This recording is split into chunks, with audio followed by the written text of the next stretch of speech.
Hello and welcome to Tantrum House Studio 3. I'm Will Meadows. And I'm Sara Meadows, and today we're looking at Raccoon Tycoon from Forbidden Games.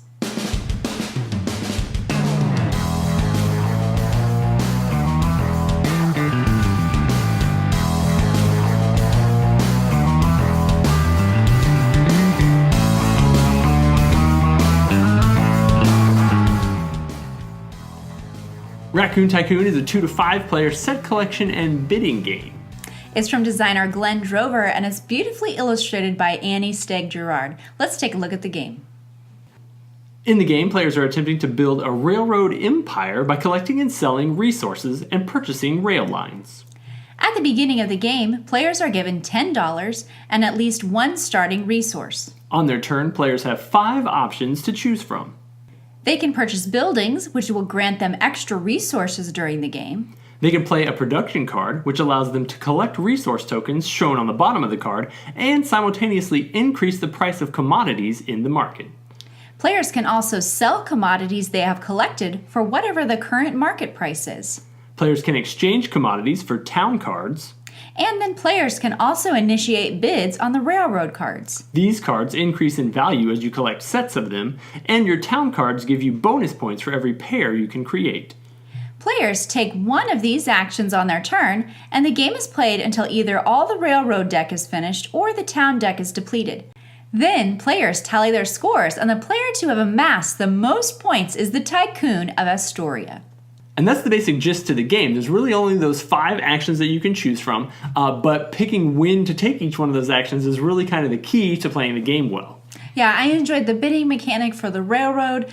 You do have to really pay attention to how much money you have in your supply. It's not worth any victory points at the end of the game like most games, so you want to make sure and spend it all, but at the same time, you don't want to be stuck when a railroad auction comes up for something you really need and want, and then you have no money to pay for it, and people just outbid you. Yeah, or a lot of times the strategy that I use is to wait until they don't have any money so that that's when I go for the bid, and then I get it for really cheap because they don't have any way to raise the price on me, which is kind of nice. One of the other mechanics I enjoyed was just that the cards, the commodity cards, are double action basically. So you're collecting one, you're also you're increasing the value for another. So kind of picking which card to play, knowing that like, oh, I want these resources, but I'm going to increase the value of the, wheat, which she has a lot of wheat, so she's going to sell it on her next turn. We didn't mention this in the setup, but whenever you buy those commodities at the current price, however many you sell, like if I sell 6 wheat, it reduces that price 6 times on that chart, and so you can really drive down the value of things as well. So there's a lot of changing up going on in the game.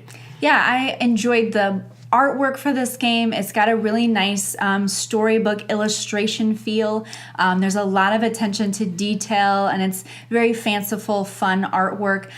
The iconography on the tiles was a little different in style from the rest of it, and it's a prototype, so maybe that'll be changing up later. But it was easy to pick up and learn, so the icons weren't hard to decipher. They just didn't quite match art-wise style. But, that's not huge. It didn't deter in any of the gameplay experience at all. That's a pretty picky thing if I had to find something to pick about it. The gameplay overall we did enjoy, though. We've had a lot of fun just teaching the game because it is a simple game to teach. We've played it at several different player counts. In fact, if you want to see a 3-player version of the game, we recorded a full playthrough of the game, and that would give you an actual look at exactly what the gameplay looks like and what turns look like, and so definitely check that one out. Check out the Kickstarter if this sounds like something you're interested in. We would love to have you guys also support our channel, so be sure to subscribe as well, and we will see you guys next time.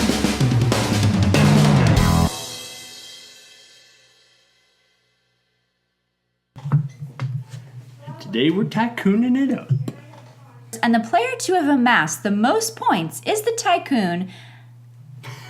It's Artipia. Oh, well, if you know what it is, good to go. Astoria.